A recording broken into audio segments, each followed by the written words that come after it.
Hello friends, DEANisHOME here, your favorite Bulgarian musician living in Berlin. Today we're gonna do episode 2 of my new podcast, How It All Started. In this episode I'm gonna talk about my life in high school. This podcast has purpose of telling you the story of how a person who decided to chase their dream, what they had to deal with, what was the problem that they had to deal with, because many times when you find a passion, the biggest problem is how the fuck this thing is gonna happen, what am I gonna do, how it's gonna happen. And I had a lot of those questions, and through my experience I found my own answers, and maybe my story could work as, maybe you can learn something from my mistakes. And I just like revisiting my past a little bit. So in the first episode I told you what was my first year of playing music like, and how did I get inspired to do that, and how it became my life. And in the second episode I'm gonna talk about my life in high school, this 5 years of madness and craziness, where I became from 14 years old boy into a 18-year-old, 19-year-old boy, and how my life really turned upside down for better, for good, you would say. Okay, let me recap a little bit. When I was 13 years old, I decided I want to play guitar, and I joined a band. Later on the same year I quit that band and I bought electric guitar, and I started my own band with 2 friends and then a third friend who became our singer. We were 4-piece punk band playing loud rock and roll music with voice, guitar, second guitar and drums, and we played our first few shows together. Alright, the band was called Budil, which means spike, the spiky flower from the mountain. I come from a little city in the mountain called Vratsa, with inhabitants of 50,000 approximately, and very poor economically region, but very beautiful mountain. And strangely enough, there was a lot of concentrations of punk music and punk bands. This was like the alternative culture. There was the pop culture that was, pop music and a little bit of rap, mainstream. There was a little bit of a hip-hop culture that was connected with the street culture, which was skateboarding and mountain biking and graffiti. And this culture was also connected to the punk culture. And, tattoos, guitars, loud music. Crazy thing was, in our little city, we had maybe 4 or 5 bands, different ages, that were playing punk music, and the youngest bands were my band Budil and my old band Junkyard, that I was in the beginning of forming that band, but then I quit that band because I wanted to make my own thing, and I didn't want to play bass, I wanted to play guitar. So our band Budil and Junkyard were kind of competing a little bit, even though they were much better than us, but they were very inspiring for us. And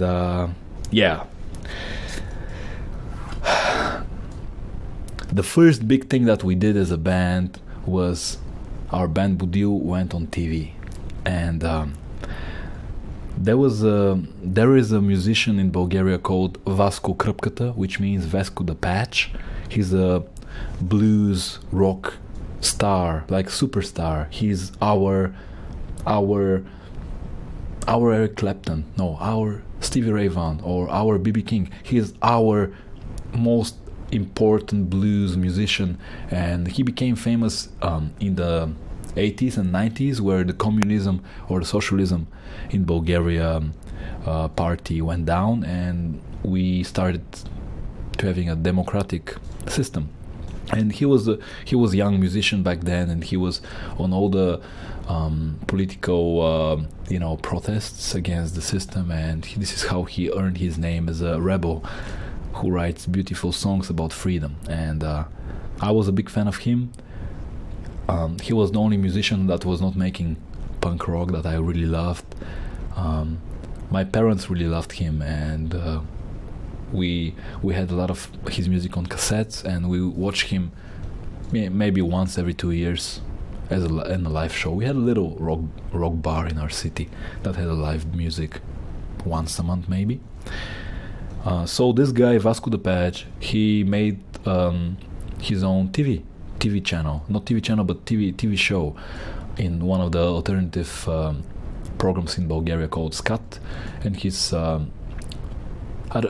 show was about to highlight new bands. It was 2-hour show late at night where he invited a new band, and they played songs, and then they were talking between. It was very, very nice, and we really wanted to be on that show.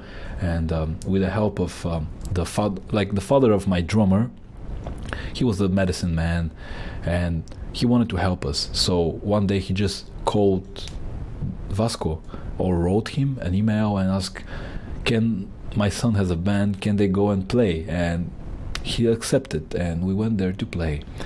And this show was a big deal for us because it was first time for us to play on TV and to really have a lot of people looking at our band.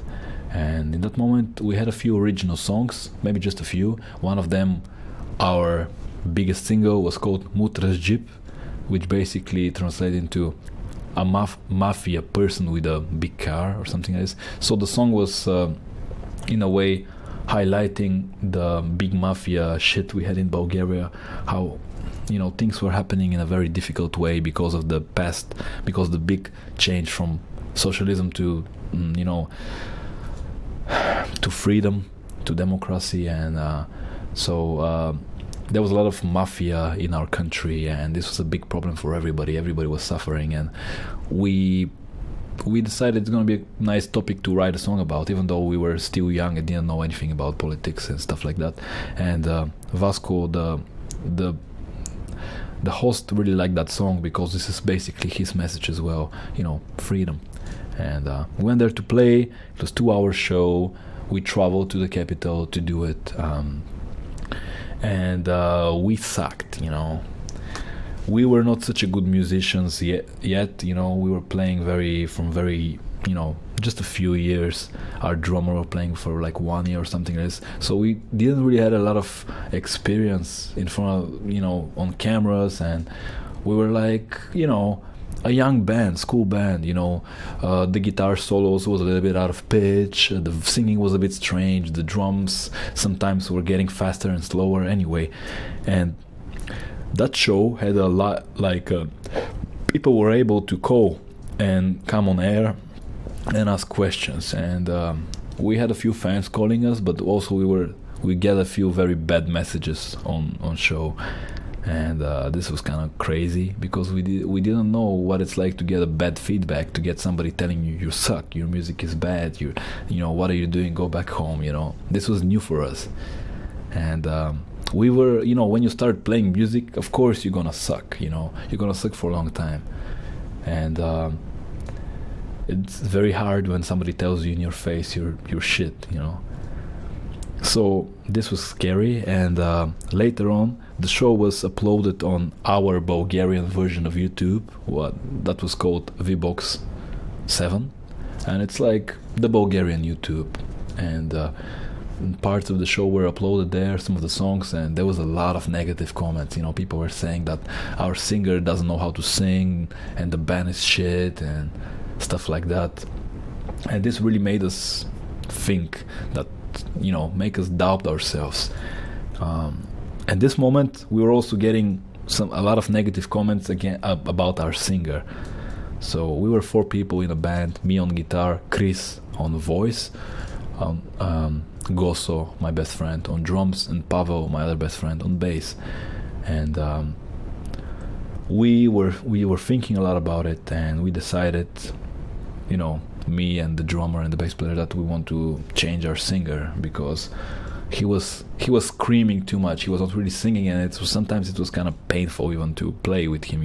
We were playing and he was just like screaming like crazy, and it was not really musical very much. And we were thinking this is something we should do, and we were thinking we need our band to be the best possible, and we were decided we want to change him, and this was a very hard thing for us because he was in a way one of our best friends. Now we were spending so much time together. We were rehearsing 2 times a week in a rehearsal room we got from the local youth center, and we decided we're gonna kick him out of the band. Sounds terrible, but yeah. And we talked with him and we told him everything, and he was very friendly. He didn't make any crazy stuff. But he was very hurt. It's hurtful when your best friend tells you they don't want to play with you anymore. It's fucking crazy. So he left, and we decided it's gonna be me singing, Goss on drums, and Pavel on bass. And yeah, in that moment we received amazing person joining us as a band leader, because we were rehearsing in this youth center, and the youth center didn't want to just give a room to some young 15-16-year-old teenagers just to do something up there. They wanted somebody to look at us and keep in track we're not getting into trouble, because sometimes we were drinking there, smoking cigarettes and stuff like that, and they didn't want us to do that because it was a youth center. It was not like a ghetto party house, and we were turning it into a ghetto party house a little bit, just making parties in the room and drinking and inviting our friends. So this youth center decided they want to give us a band leader, and they put us in contact with this amazing guy called Ilko Krstev. He's a little bit of an icon in our city, and he's a guitar player from one of the best bands in our city, 2 of the best bands, MID and Doctor's Go-Go Band, which are 2 amazing punk bands. And he himself grew up rehearsing in the same building, in the same room. So he was a few generations older than us. He was pushing almost 30, and yeah, he gave us a lot of amazing things. He teaches us a lot about playing as a band, because he was in 2 bands. He also had this amazing idea to start organizing a festival in our city that is gonna unite the culture and the scene and provide a place for young bands and older bands to play. And he wanted to make it a youth festival that's gonna highlight the young bands of the region of that country, and he wanted us to organize it, which was insane. I have no words to thank this man for doing so much for us.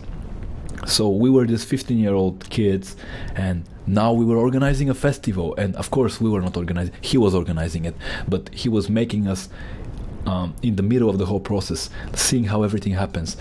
What it's gonna be like to build a stage, what is it gonna be like to call different bands and invite them, what it's gonna be like to find hotels for them and get food for them and take them from the train station and bring them to the places, how you make a sound check before the big festival, how it's like to make lights of the festival, what it's like to put smoke machines and stuff like that. It was crazy. And in that time, me and my drummer, we decided it's time for us to upgrade our equipment, because we were starting to think we're gonna be big musicians, and we didn't have good equipment. We had the most cheap, shitty possible instruments. My parents were nice enough to buy me a big amplifier for guitar, like big thing, 150 watts. Because in my whole life I was never able to hear my guitar solos on top of the drums, because the drums were always louder in this little box that I had. And I bought big amplifier, big one that I can play. And our drummer get himself a big drums, nice drums, loud, good sounding drums. And we were going to use this equipment on the festival, so we gave her, the drums and the big amplifier to be used on the festival. But we were still trying to be musicians all the time, but our parents didn't want us to be musicians, obviously. I want to say that my father and the father of my drummer used to be best friends, and they used to study together and sit on the same desk in school, and both of them developed into the medical field.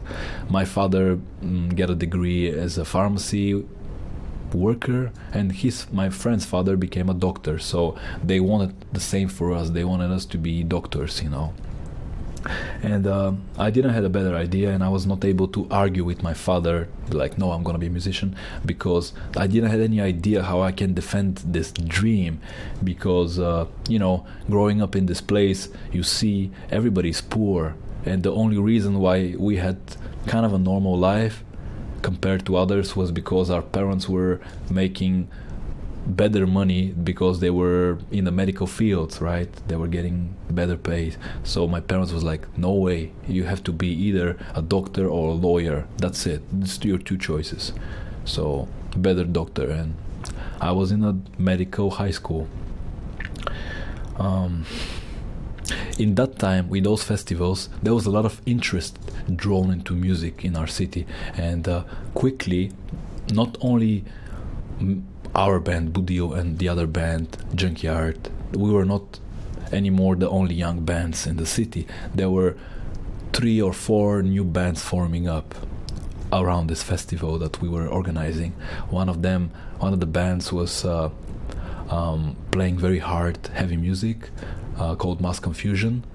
They were making thrash metal and very dark stuff. There was another band called LSD, and they were making grunge and like very Nirvana driven music, very beautiful.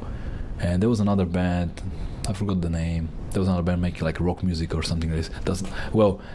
And there was another band again from our friends called Home of a Whale, and they were very experimental, a bit like Red Hot Chili Peppers, but very experimental, very interesting.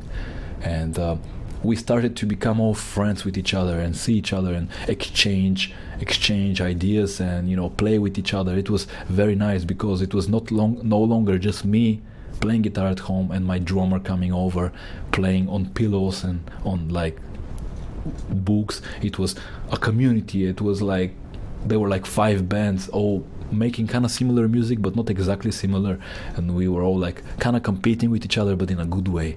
We didn't hate each other, we just wanted all of us to succeed. This was fucking amazing. This is I'm gonna tell you something dark now, because I think in those podcasts or videos it's not just about telling what happened, it's about telling some of the bad stuff, because every one of us experienced bad stuff, and the bad things are one of the most that you learn, right? So I have a little sister that's 3 years younger than me, and in that time I was 16 years old and my sister was 13. So she started dating the singer of one of the bands called LSD, and they were great together. This was her first boyfriend, and he was treating her nice, and he was a good friend of mine. We were all hanging up together all summer. We were spending together just like drinking beer and Coca-Cola and like running around and making trouble. What I didn't know was that she started, trying some different things. They started like smoking weed, and they were too young. They were like 15, 16, she was 13. They were smoking weed, and I didn't want that, because I didn't want my sister to be in a danger. So I told him to not do that, and he promised me they're not gonna do it. But then one day they decided they want to experiment with more drugs, and so they took something harder, much harder. And I'm not gonna get into too much details because it's a dark topic, and maybe I'm gonna talk about it another time. But this is where they took something hard, and he died, and he overdosed and died somehow, and my sister survived, hopefully. Luckily, I'm happy that it happened. She survived, but it was a big shock for everybody, because this was it was start of a great year. Everybody was thinking we're gonna have an amazing year, and we were preparing for the next festival in the autumn. We were making the festival just before, in the end of the summer, always just before start of the new school year. And he died, and all of us, all the bands, get together on a funeral to say goodbye to a friend of us, one of the musicians in this community. And it was very, very hard for everybody, and it was a very dark moment. I'll never forget this feeling of seeing my friend that I've just seen 2 days ago playing like music and like coming to their place, and they're coming to our place, and we like play each other's songs, and he's dead. He's laying there. And his best friend, that was a guitar player in his band, everybody was crying. It was terrible. And his best friend asked me, Dean, can you play a song when he's getting into the ground? And I never forget that feeling of taking a guitar, sitting on the ground, playing a song. And the song I played was one of the last songs that he wrote, and his best friend teach me the song quickly next to the tempo. And I was playing his song on the guitar, and his body was buried, and everybody was crying. It was terrible. So this was a big hit of everybody, and we realized, life can be difficult, and it's very difficult for my sister, but that's a different topic. I'm not going to talk about it now. But then, the next festival, we decided we're going to make a little dedication for him, because he played on the festival last year. This year was without him, and his band came to me and asked me if I want to join something like a super band. And in the super band, there's gonna be some of his friends, and we together are gonna play some of the songs he likes to play. So I was singing the songs, and we did Nirvana, we did Melvins, we did grunge music for him, and people were crying. It was fucking dramatic. And so that's that.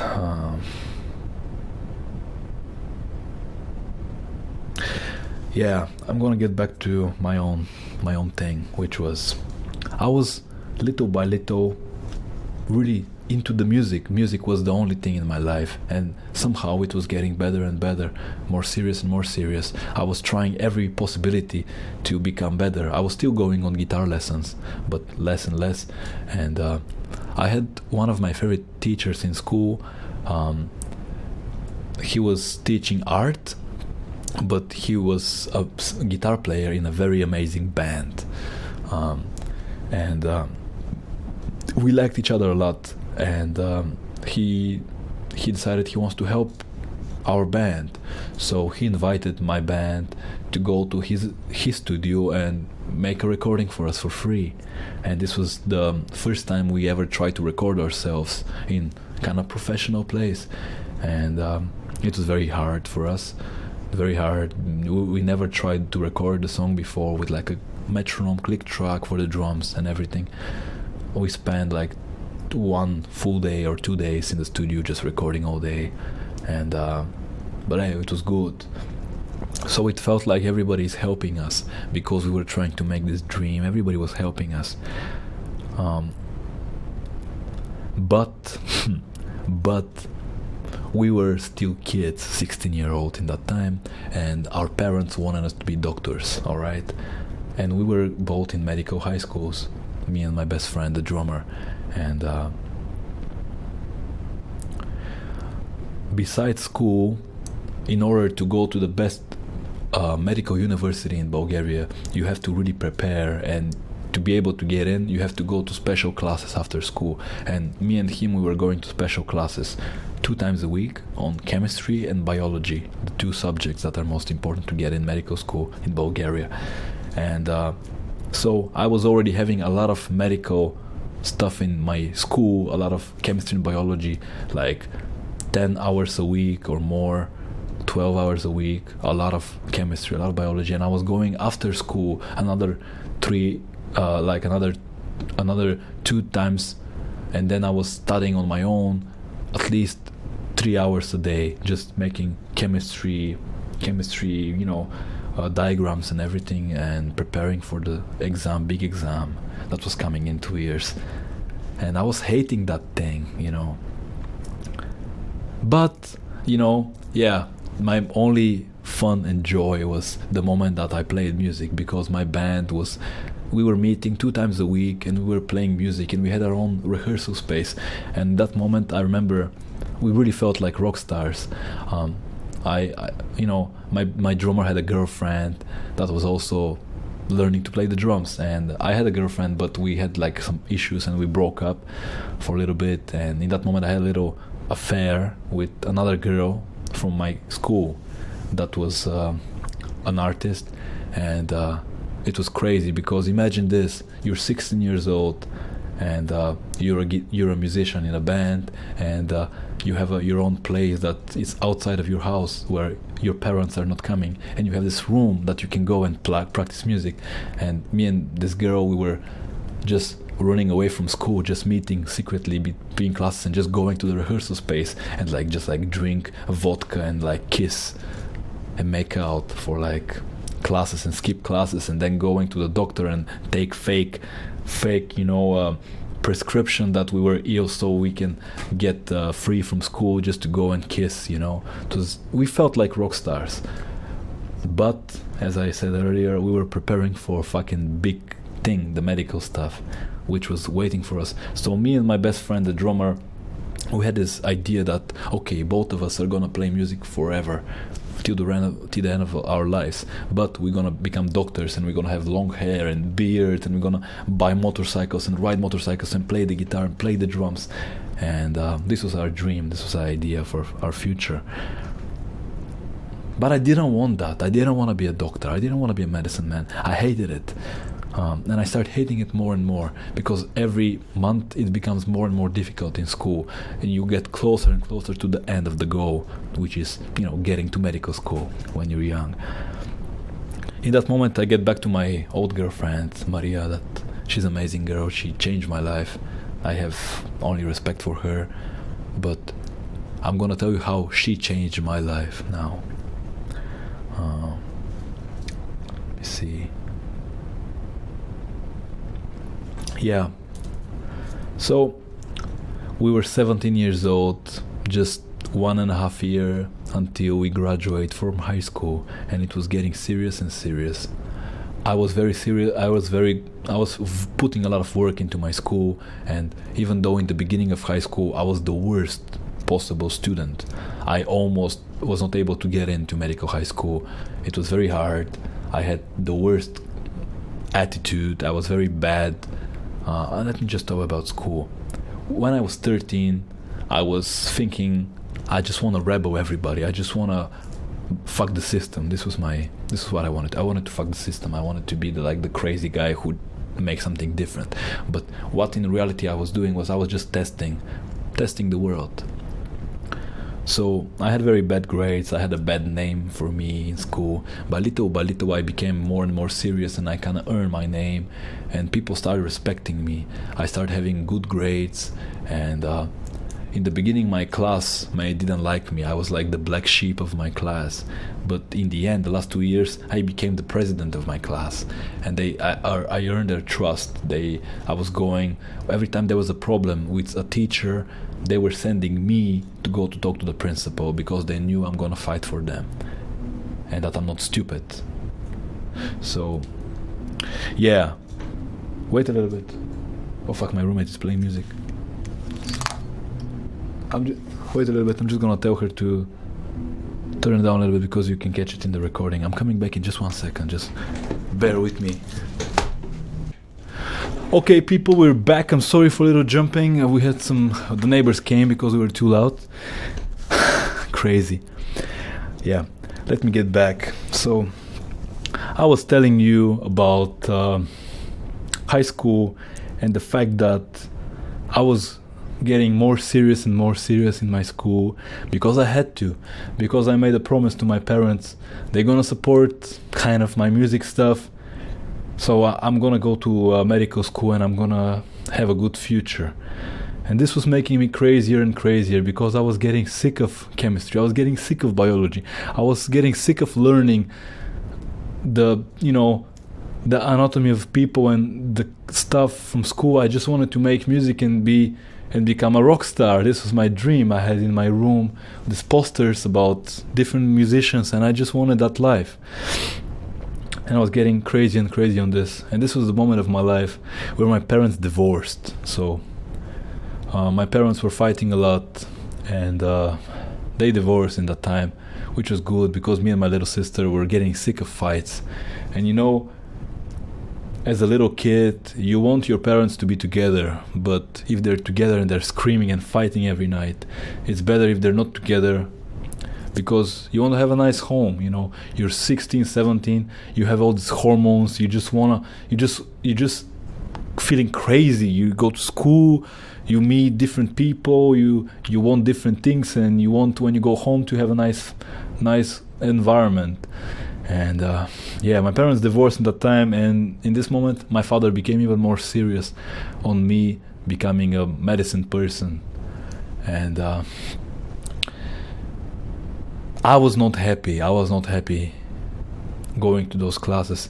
And I remember, this is where my girlfriend that was with me in high school, she really changed my life, because I'll never forget that day.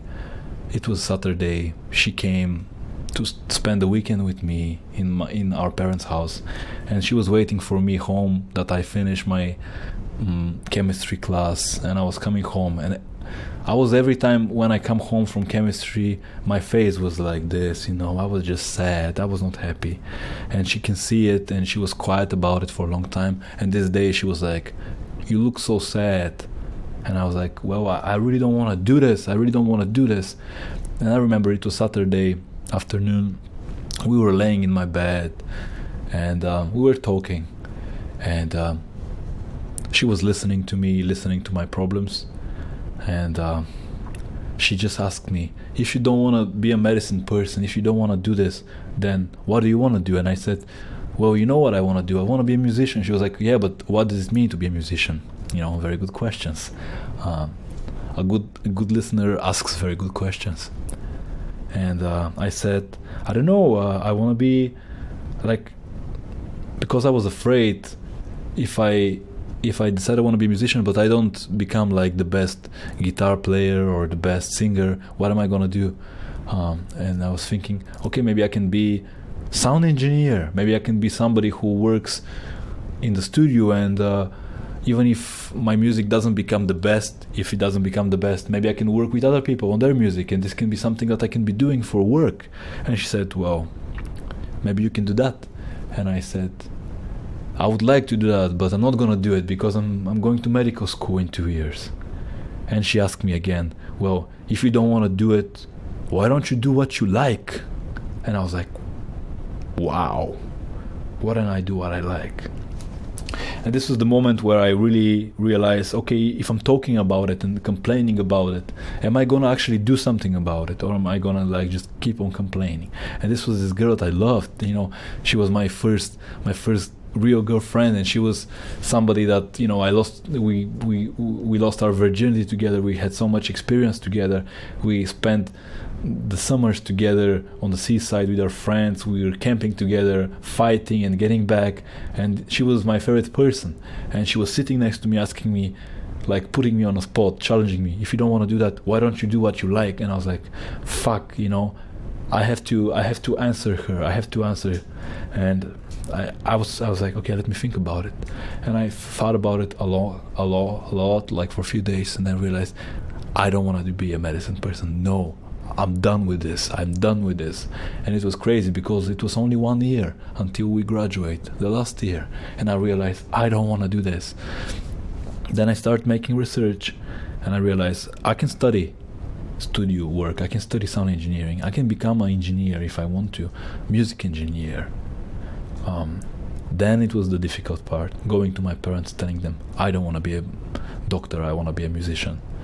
And it was a very bad conversation. It was a terrible conversation. There was a lot of screaming, a lot of yelling and fighting, and my father was furious. My father just was like, that was enough, because my father think I was doing a lot of bad decisions with the music stuff, and he was never supporting it. He was never he never spent any money on my music dreams.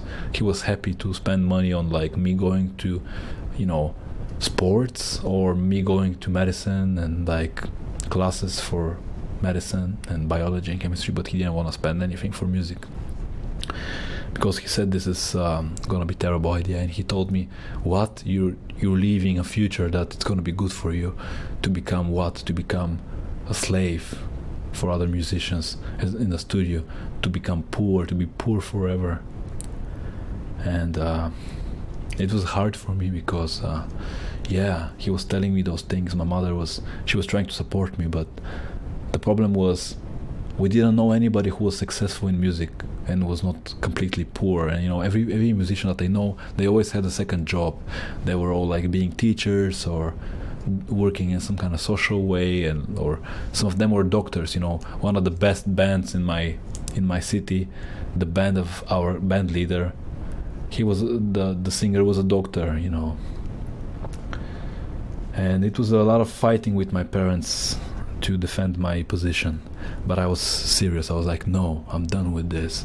I'm gonna be a musician, because now it was not only my idea. I promised my girlfriend I'm gonna do it. I told her I would do it, and she was counting on me in a way. So her support, the support of this girl Maria, was the power that made me really make a decision.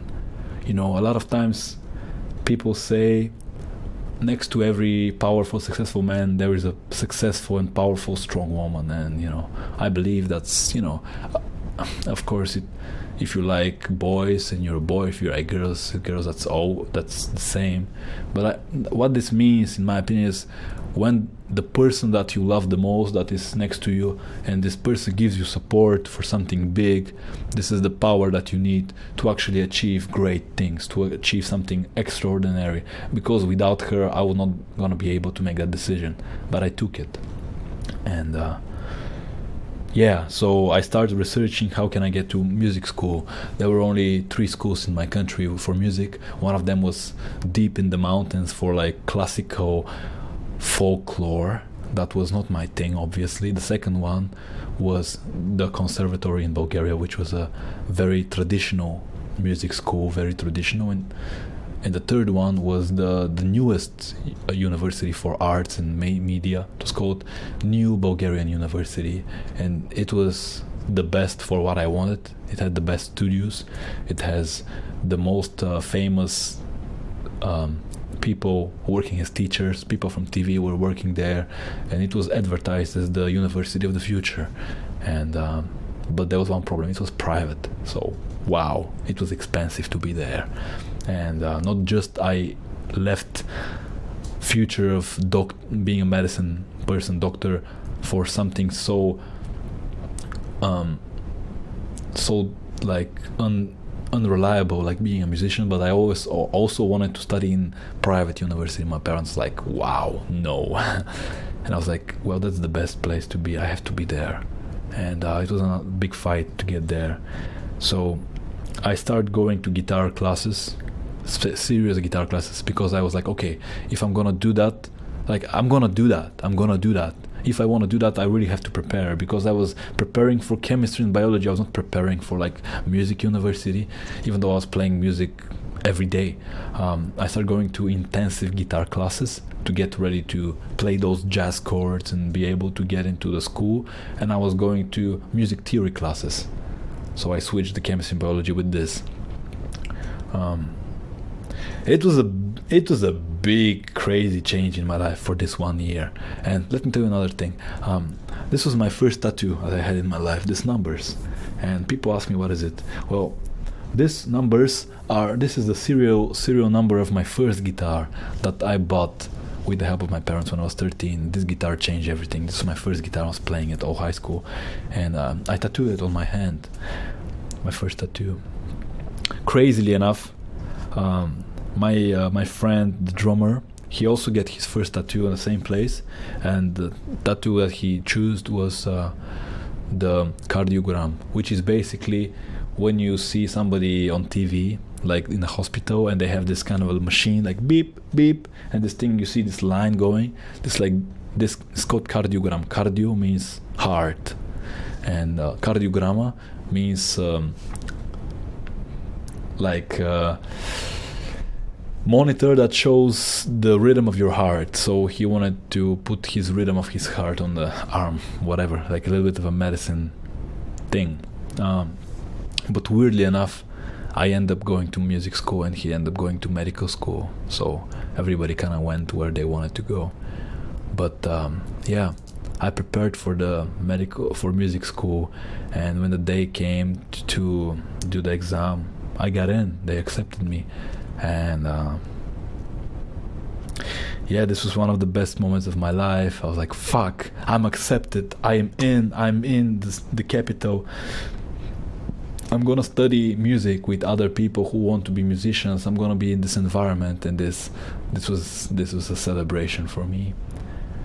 In the meantime, in high school, we did another 3, 4, 5, I don't know how many years festivals every year, and we were the band that was organizing in a way. We were getting like this papers and everything that were proving that we were organizing this, and it was a great preparation for my future life.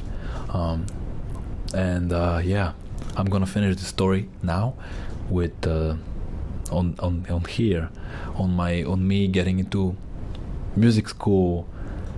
It's crazy because I got to music school. My best friend, the drummer, he went to medical school. So both of us were going like this together. We were like going like this, me and him all together, music every day.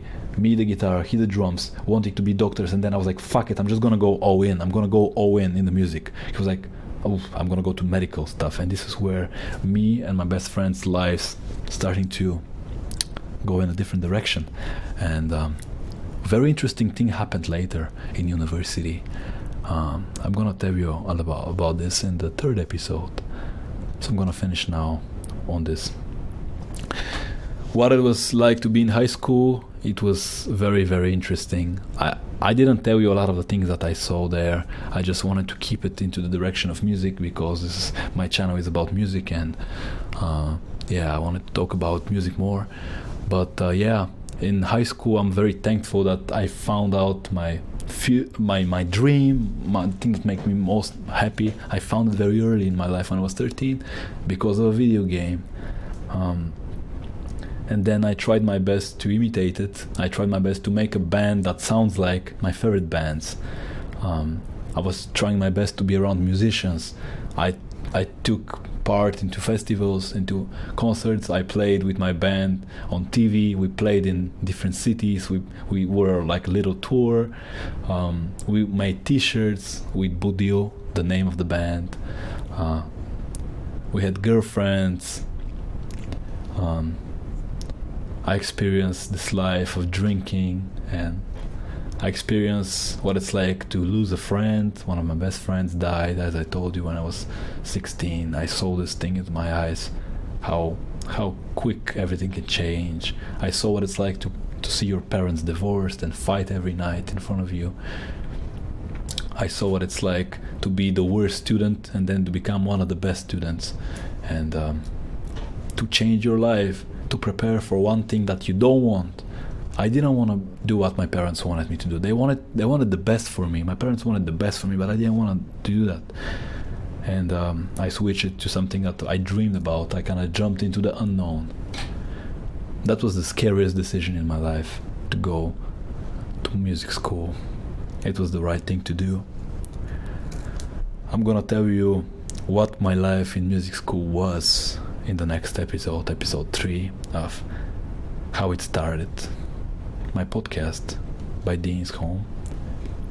Keep watching those things.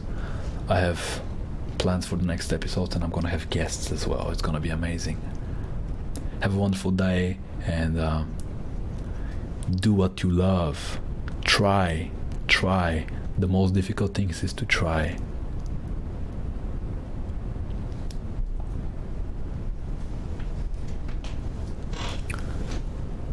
Ciao.